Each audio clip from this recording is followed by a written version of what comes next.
Hello everyone, welcome to my channel. Today we will learn about sexual disorder.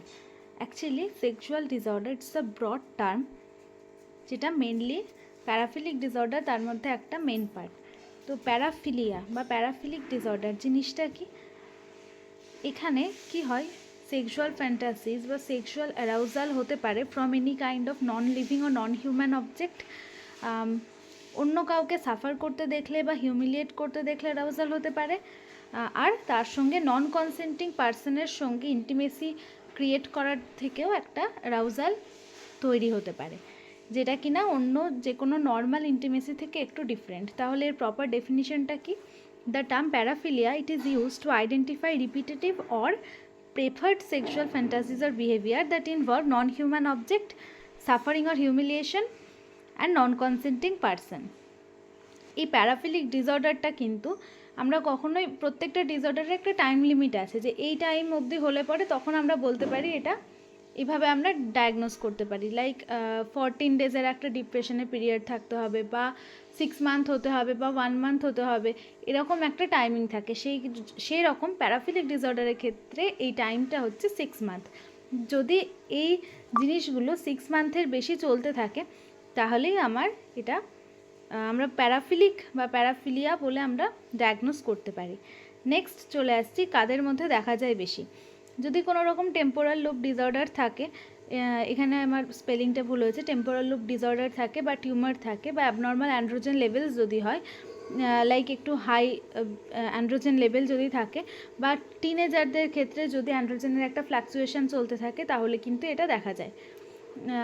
সাইকোঅ্যানালাইটিকের মধ্যে দেখতে পাওয়া যায় যে যদি ইডিপাল স্টেজে কোনো রকম ক্রাইসিস ডেভেলপ করে এবং সেটার কোনো রকম রিজলভ না হয়, তাহলেও এটা হতে পারে।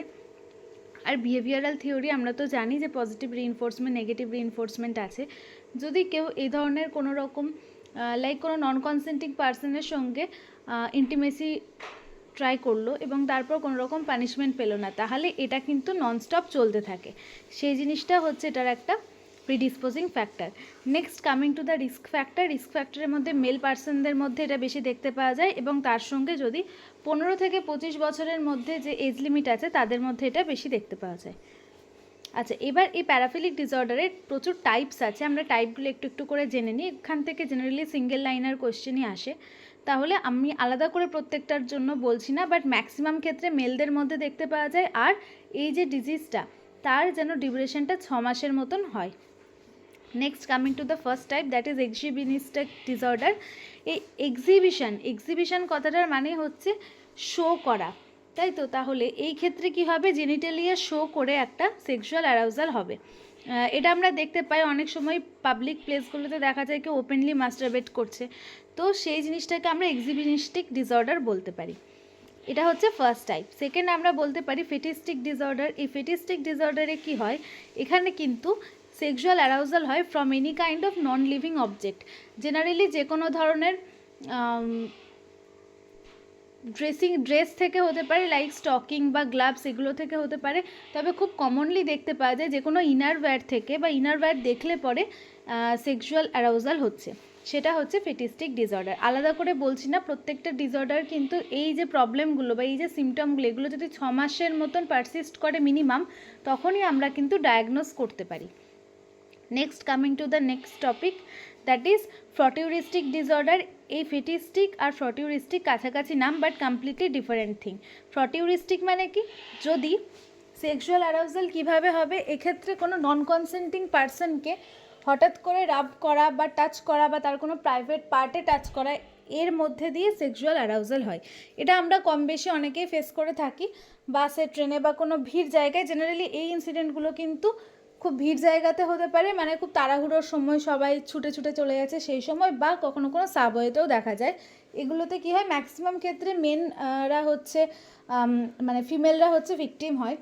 এক্ষেত্রে কি, প্রাইভেট পার্টে উইদাউট কনসেন্ট টাচ করা বা রাব করা, সেটা হচ্ছে এই ডিসঅর্ডার। নেক্সট চলে আসছে আমরা পেডোফিলিক ডিসঅর্ডার। এটা আমরা খুব কথায় কথায় বলে থাকি পেডোফিলিক। তো অ্যাকচুয়ালি পেডোফিলিকের প্রপার ডেফিনিশন কখন আমরা বলতে পারি পেডোফিলিক, যখন দুজন পার্টনারের মধ্যে এজ গ্যাপ 5 ইয়ার্সের বেশি হয়ে যায়। লাইক যদি মেল পার্টনারটা 16 ইয়ার্সের হয়, তাহলে ফিমেল পার্টনার যেন মোর দ্যান 5 ইয়ার্সের তার জুনিয়র হয়, লাইক 11 or 10 হবে তার এজ, এই যে এজ গ্যাপটা সেটাকে আমরা বলে থাকি পেডোফিলিক ডিসঅর্ডার। এবং এই ক্ষেত্রে কিন্তু কোনো কনসেন্ট থাকে না এবং সবসময় যে এটা ভ্যাজাইনাল ইন্টারকোর্স হবে এরকম কোনো মানে নেই, ওরাল সেক্সও হতে পারে। এটা কিন্তু জেনারেলি অ্যাডোলেসেন্ট পিরিয়ডেই গ্রো করে। নেক্সট চলে আসছি সেক্সুয়াল ম্যাসোচিজম ডিসঅর্ডার। এই জিনিসটা কি, এখানে পরপর দুটো ডিসঅর্ডার আছে, সেক্সুয়াল ম্যাসোচিজম এবং তার সঙ্গে সেক্সুয়াল স্যাডিজম। দুটোর মধ্যে খুব স্লাইট ডিফারেন্স আছে। সেক্সুয়াল ম্যাসোচিজমে কি হয়, ইন্টেন্স সেক্সুয়াল অ্যারাউজাল হয় from the act of being humiliated, being beaten. Like কেউ যদি কাউকে হিউমিলিয়েট করে, বিট করে বা কোনো রকমভাবে হার্ট করে, সেই হার্ট করা থেকে তার সেক্সুয়াল অ্যারাউজাল হয়। এটা হচ্ছে ম্যাসোচিজম ডিসঅর্ডার। এবং তার সঙ্গে আছে সেক্সুয়াল স্যাডিজম। স্যাডিজমটা কি, এটা জাস্ট অপোজিট। আগেরটাতে কি ছিল, বিং হার্ট হলে পরে তার সেক্সুয়াল অ্যারাউজাল হতো, বাট স্যাডিজমটা কমপ্লিটলি ডিফারেন্ট। এখানে সেক্সুয়াল অ্যারাউজাল কখন হচ্ছে বা সেক্সুয়াল ডিজায়ার কীভাবে ফিল হচ্ছে, যদি অপোজিট বা যদি পার্টনার সে নন কনসেন্টিং হয়, তাকে বিট করা যায়, তাকে হিউমিলিয়েট করা যায়, সেইভাবে তার অ্যারাউজালটা হচ্ছে। এবার এই ক্ষেত্রে কিন্তু এই যে বিট করা, হিউমিলিয়েট করা, এগুলো করতে করতে কখনো কখনো কিন্তু ডেথও দেখা যায় এবং ম্যাক্সিমাম রেপ কেসগুলোকে আমরা সেক্সুয়াল স্যাডিজমের মধ্যে ধরতে পারি। লাস্ট আরেকটা হচ্ছে, সেটা হচ্ছে transvestic disorder. From the name itself transvestic, trans মানে হচ্ছে অপোজিট কাইন্ড অফ। তাহলে এখানে কি হয়, কোনো একজন মানুষ সে নিজের যে জেন্ডারের তার অপোজিট জেন্ডারের ড্রেস পরলে পরে তখন তার সেক্সুয়াল অ্যারাউজাল হয়। এটাকে আমরা বলি ট্রান্সভেস্টিক ডিসঅর্ডার। লাস্টে হচ্ছে ভয়ুরিস্টিক ডিসঅর্ডার। ভয়ুরিস্টিকটা কি, এই ক্ষেত্রে কিন্তু কোনো একজন পার্সনকে উইদাউট এনি কনসেন্ট লুকিয়ে লুকিয়ে নেকেড অবস্থায় দেখা বা ড্রেস চেঞ্জ করতে দেখা, এই যে মেন্টালিটি বা এটার মধ্যে দিয়ে যাদের অ্যারাউজাল হয় সেটাকে আমরা বলি ভয়ুরিস্টিক ডিসঅর্ডার। কুইকলি একবার সাম আপ করে নিই আমরা প্রত্যেক কটা ডিসঅর্ডারকে। এক্সিবিনিস্টিক ডিসঅর্ডার, মেল পার্ট বা কোনো রকম প্রাইভেট পার্টকে শো করে বা পাবলিকলি মাস্টারবেট করে এখানে অ্যারাউজাল হয়। ফেটিস্টিক ডিসঅর্ডার আমরা কখন বলি, যদি কোনো নন লিভিং অবজেক্ট লাইক কোনো ইনার গার্মেন্ট থেকে অ্যারাউজাল হয়, সেটা হচ্ছে ফেটিস্টিক। নেক্সট ফটিউরিস্টিক। ফটিউরিস্টিক হচ্ছে কোনো নন কনসেন্টিং পার্সনের ভিড়ভাট্টা জায়গাতে তার প্রাইভেট পার্টকে রাব করে টাচ করে যে অ্যারাউজাল হয় সেটাকে হচ্ছে ফটিউরিস্টিক ডিসঅর্ডার বলছি। পেডোফিলিক হচ্ছে দুজন পার্টনারের মধ্যে একজনের এজ যেটা হবে, যদি একজন অ্যাডোলেসেন্ট পিরিয়ডে হয়, আরেকজন যে থাকবে আরেকজন পার্টনার তার এজটা কিন্তু 5 ইয়ার্সের বেশি কম হতে হবে। লাইক একজন যদি 16 হয় আর একজন 10 অ্যারাউন্ড হবে, এটা হচ্ছে পেডোফিলিক ডিসঅর্ডার। এবং এখানে সবসময় যে সেক্সুয়াল ইন্টারকোর্স হয় প্রপারলি সেটা নয়, ওরাল সেক্স এই ক্ষেত্রে ভীষণ কমন এবং এটা কিন্তু এখনকার দিনে প্রচণ্ড একটা burning issue. Next sexual masochism disorder. এই ম্যাসোচিজম ডিসঅর্ডারে কি হচ্ছে, অ্যারাউজাল হচ্ছে কখন, from the act of being humiliated, beaten.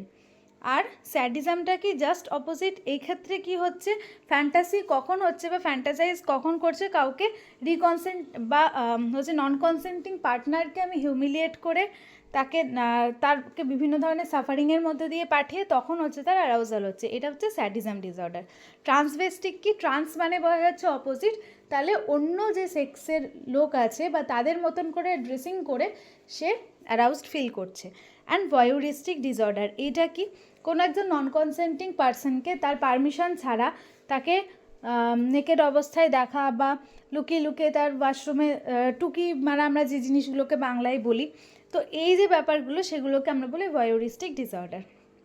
Thank you everyone for attending this. Thank you so much. যদি চ্যানেলটাকে ভালো লাগে তাহলে লাইক, শেয়ার আর সাবস্ক্রাইব করবেন।